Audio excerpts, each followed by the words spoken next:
The only way you're going to get to where God would have you to go is to have control, because God has given you the freedom of choice and he ain't gonna make you do nothing. So number two, I need you to take the control back so you can get what God has for you. Now, here's the third thing, and we're gonna get to the message that God told me to tell you. God told me to tell you to stop making plates for people who just trying to take it to go. Write that down.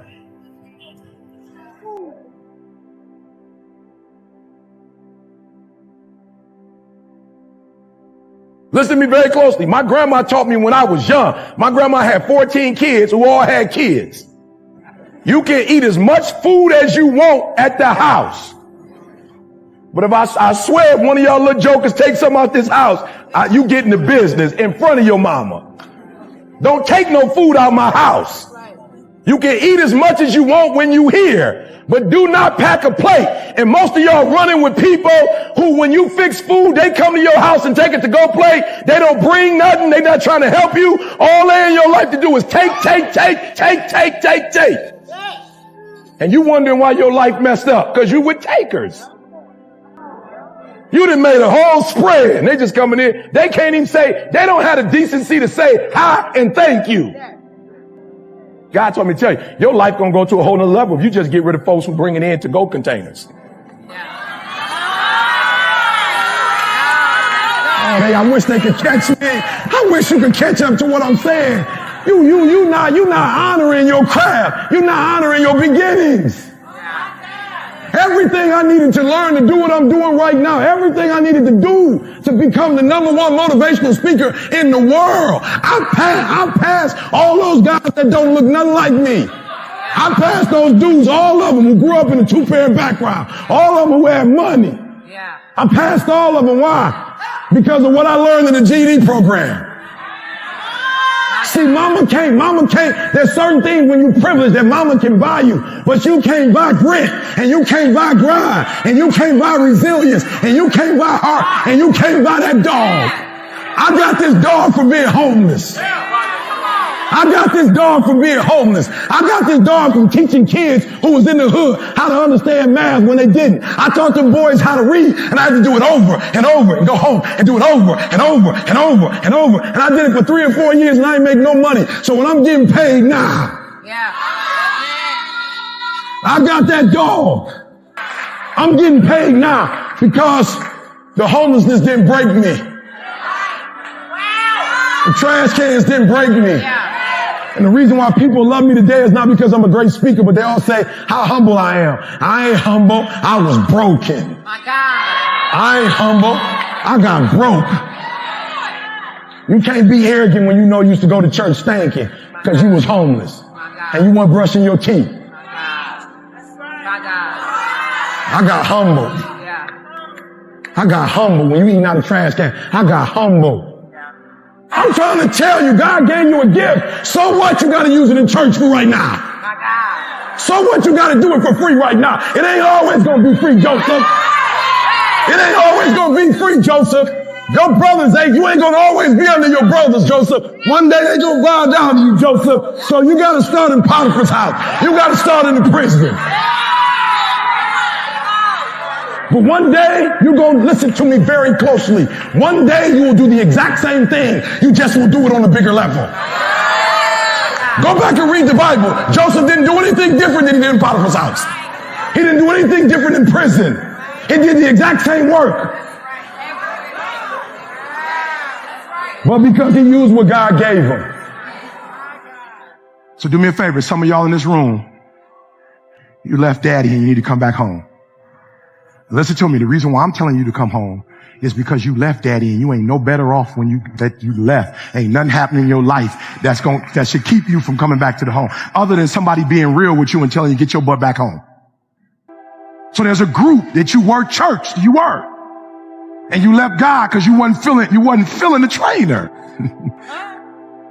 You wasn't feeling the trainer. You weren't feeling the regimen he put you through. You weren't feeling the process. You weren't feeling how he did it. But let's be real. How he did it works. It works. The stuff I hear at 3 o'clock and what daddy tell me to do, sometimes it don't make sense. But it does not have to make sense. He's Alpha and Omega. And I tell my babies all the time, it ain't nothing wrong with helping, but you can't help when you ain't got nothing. You got to have something first before you can help somebody. I couldn't do this if I was broke. The plane tickets cost money. The hotel I'm staying at in Buckhead costs money. I couldn't do this if I was broke. I couldn't be a blessing of you if I was broke. And most of y'all, you broke and you trying to bless somebody when you broke. You ain't that desperate for company. You can't be that desperate to have somebody at your house. And he keep eating at your house but going to stay at her house.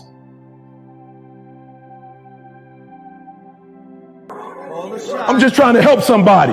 He coming to get a plate from your house, but he's sleeping at her house. She coming to get a plate from your house, but she's sleeping at his house. Ain't nothing wrong with getting a plate, boo, but you're gonna have to stay. You're gonna have to at least stay. You know what I'm saying? I'm trying to put it in so you can understand. And so God is blessing you, but the little resources you got, you're giving them away. And so what you're going to have to learn how to do is you're going to have to learn to bring people in your life where it's mutual. You got a bunch of parasites in your life. And what parasites do is suck up everything and then they move on. Once they kill you, they move on to the next. They ain't even went to listen to me. Most of you in this room, the people you calling friends and you close to, you going to die and they ain't even going to show up to your funeral. They won't even be there. You ain't as close as you thought y'all were. Go ahead and take ownership of your life. It's yours. Don't nobody owe you nothing. I'm keeping it 100. Like, I don't mean nothing bad, but like, I'm doing it. Somebody text, E, where you at? I'm ministering. I can't answer your call right now.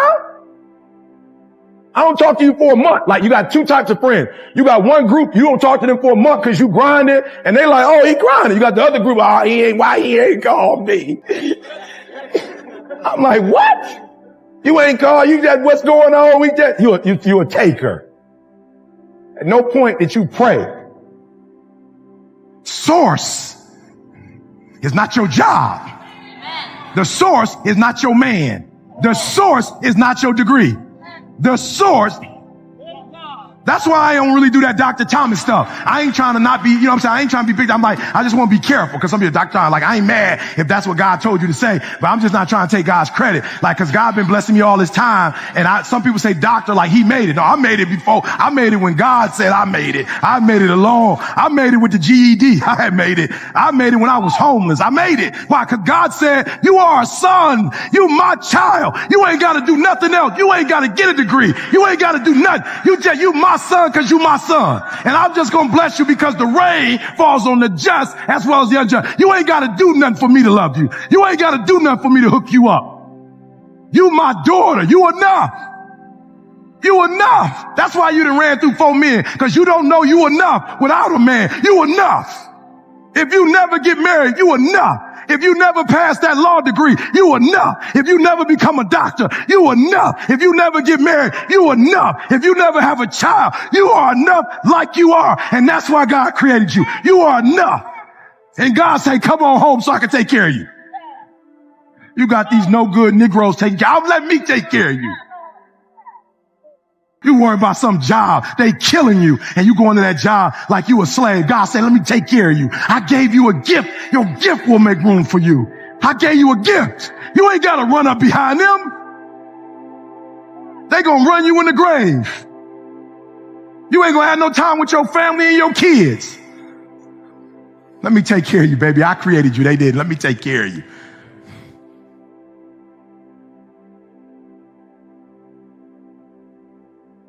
What up, what up, what up? It's your boy E.T. Flight Assessment 2.0. Look, I love the assessment so much that it took me to a whole nother level. Like, I'm telling y'all think I've always been here. I promise you, there was a time I was lost. I'm just being real. There was a time that I was just shooting. I didn't know what to aim for. Like, I didn't know. And so I wasn't making the money I'm making now. I didn't know, y'all. I had a gift, but I didn't really know what the gift was. I didn't know how to use it. I remember struggles in my marriage because I didn't know who I was, struggling with my kid. So the flight assessment was phenomenal because it changed my life. It gave me a sense of clarity that I never had before. Like, it showed me my value, and it showed me like how to market my value, how to understand my value, how to sell my value, like how to put a price tag on what I was worth. I didn't know before. I was watching other videos, watching other people, mimicking other people, trying to do what other people were doing. It didn't work, y'all. And then boom, this assessment showed me me. Now I'm gonna be honest.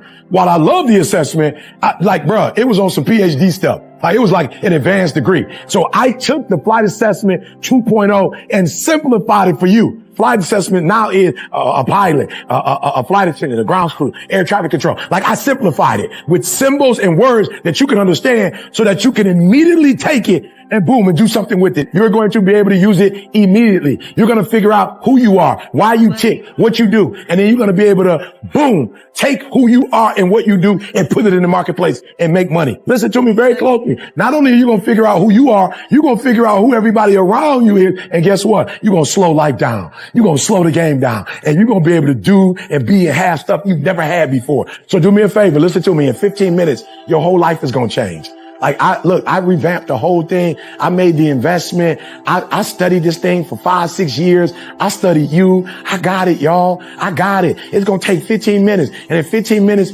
you going to know you like you've never known you before. You're going to have resources. You're going to have the people that's going to be able to help you. You're going to be able to go, be, do, have everything you've ever dreamed of. You're going to speak with clarity. You're going to move with clarity. You're going to think with clarity. You're going to write with clarity. And that clarity is going to open up doors that you never imagined that could be open. Are you hearing me? So I went from a YouTube sensation to the #1 motivational speaker in the world. So I want you to do me a favor. Act right now. Don't think. Don't overthink. Right? Make the investment. Don't spend no money. Make the investment. You're going to get your money back. Click the button. Register. Sign up. And do me a favor, bro. I promise you, when you do, after that 15 minutes, you are about to make the rest of your life the best of your life. It's your boy E.T. The flight assessment has revolutionized my life and my family's life and my family's coming life. Let it revolutionize you and your family to come.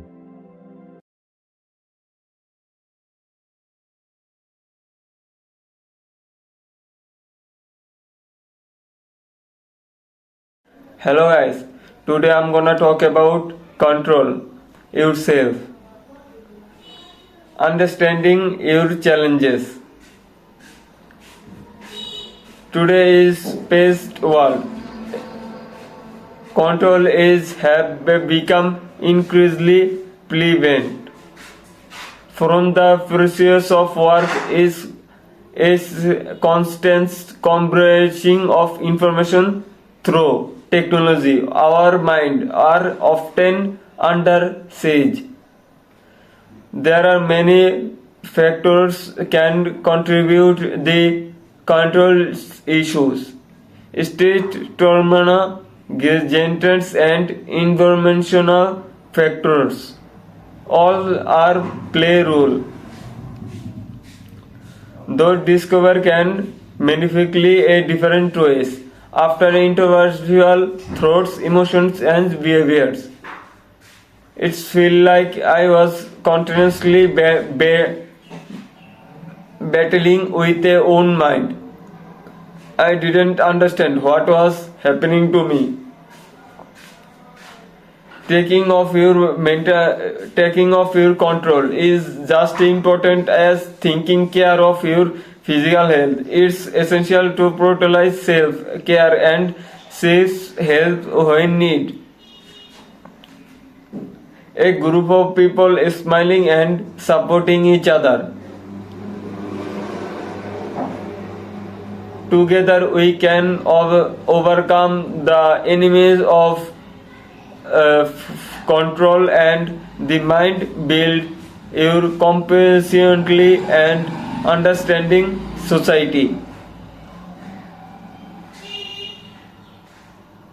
It's a pace of world, mental starts and exercise in world.